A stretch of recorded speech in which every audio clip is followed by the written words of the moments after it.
ইতিপূর্বেও অন্তত 5টি হেনস্থার ঘটনা, নারীদের ঘটনা ঘটেছে, যা স্থানীয় সংগঠনগুলো সংবাদ মাধ্যমে দিয়েছে, আপনারা দেখেছেন।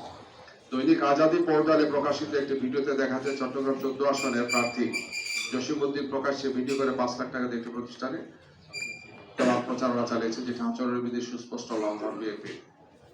এছাড়াও আমরা বিভিন্ন মাধ্যমে দেখেছি যে ইমাম এবং খতিবদের কাছে বিএনপির পক্ষ থেকে আর্থিক সহযোগিতা এবং বিভিন্ন ধরনের উপটোকন পাঠানো হচ্ছে, যেগুলো আচরণ বিধির লঙ্ঘন।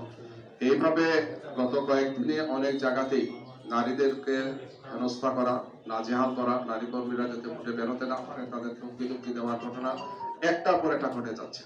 তো আমরা তাৎক্ষণিকভাবে এই সমস্ত ঘটনাগুলো স্থানীয় প্রশাসনকে জানিয়েছি এবং সেখানে বিচারের দায়িত্বে যারা আছেন, বিশেষ করে ম্যাজিস্ট্রেট সহ যারা আছেন, আমরা তাদেরকে অবহিত করেছি। নির্বাচন কমিশনকে আমরা এগুলো অবহিত করেছি আগে।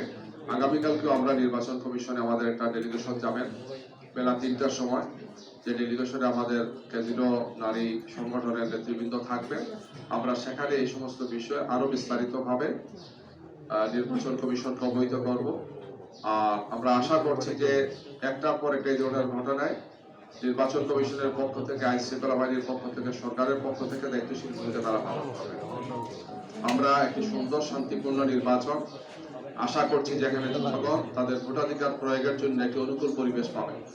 আমাদের মনে হচ্ছে যে একটা দল পরিস্থিতি উত্তপ্ত করছেন, একটার পর একটা এই ধরনের আতঙ্কজনক পরিস্থিতি তৈরি করে সাধারণ ভোটারদের মধ্যে আতঙ্ক তৈরি করে তারা যাতে ভোট কেন্দ্রে না আসেন, এই ধরনের একটা অপপ্রয়াস তারা চালাচ্ছেন। আমরা তাদেরকে দৃষ্টান্তর করতে চাই, সরকার এবং নির্বাচন কমিশনকে বলতে চাই যে অতীতে ফেসিবাদ যে কাজগুলো করেছে আগামীতে যাতে কেউ এই কাজটা না করে, নিজেদের ফেসিবাদের তকমা যাতে তারা নিজেদের জন্য যাতে তারা বাছাই করে না আনে, সেটা আমাদের প্রত্যাশা থাকবে। গিয়ে আমরা সবসময় শান্তিপূর্ণ নির্বাচনের পক্ষে, শান্তিপূর্ণ পরিবেশের পক্ষে, আমরা সন্ত্রাসের বিপক্ষে। আমরা আইনের শাসন মেনে আমরা আমাদের নীতি এবং পদ্ধতি এবং আমাদের আদর্শ, আমাদের কর্মসূচি, আমাদের কর্মনীতি মানুষ হিসেবে উপস্থাপন করছি। আমরা সাংবাদিক বন্ধুদের মাধ্যমে দেশবাসীকে জানাতে চাই যে আগামীর বাংলাদেশে কোনো ফেসিবাদের ঠাঁই হবে না, স্বৈরশাসকের ঠাঁই হবে না। যারা নারীকে হেনস্থা করেন, যারা চাঁদাবাজি করেন, যারা বিভিন্ন ধরনের আচরণবিধি ভঙ্গ করছেন রিপিটেডলি, তাদেরকে আমরা জনগণের সামনেই তাদের মুখোশ উন্মোচন করতে চাই। আমরা আপনাদের মাধ্যমে এই কথাগুলো জাতির সামনে উপস্থাপনের অনুরোধ জানাচ্ছি। সবাইকে ধন্যবাদ।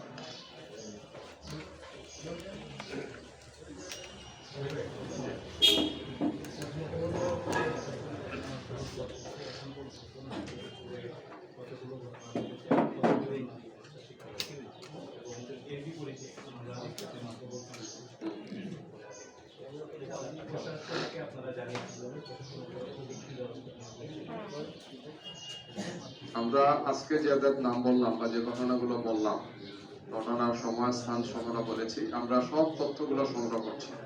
আগামীকালকে আমরা ইসিতে এটার একটা স্মারকলিপি দেবো, সেখানে আর একটু বিস্তারিত দেবো আগের ঘটনাগুলো সব, বিভিন্ন সময় যে ঘটনাগুলো ঘটে আসে।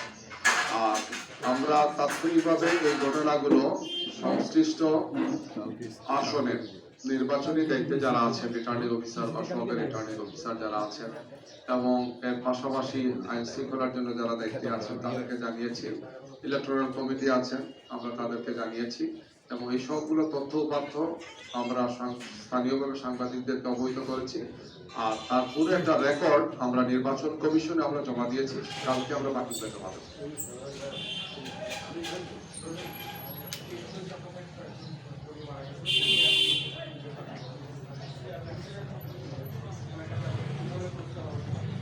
আমরা এখানে আপনাদেরকে ব্রিফ করেছিলাম, পরে আমাদের একটা রাজনৈতিক কর্মসূচি বিক্ষোভ মিছিল করেছিলাম, জানাজাতে আমরা অংশগ্রহণ করেছিলাম, আপনারা জানেন।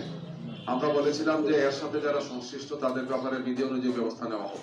সরকারের পক্ষ থেকে, নির্বাচন কমিশনের পক্ষ থেকে টিএনএ এবং ওসিকে প্রত্যাহারের কথা তারা বলেছেন। আরেকটি বিষয় ছিল যে যারা খুন করেছে, দৃশ্যমান এই হামলা এবং খুনের সাথে জড়িত, তাদেরকে চেনা যাচ্ছে। চেনার জন্য ডকুমেন্টের প্রচুর সুযোগ সেখানে ছিল, কিন্তু এখনো কোনো খুনিকে গ্রেফতার করা হয়নি।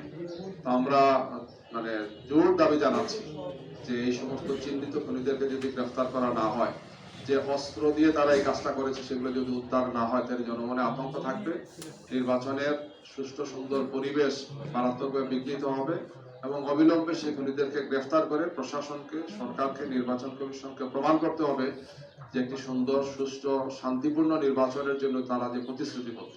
আমরা সেটা প্রত্যাশা করব। যদি এটা না হয় তাহলে আমরা আমাদের অবস্থান থেকে পরবর্তী কর্মসূচি ঘোষণা করব।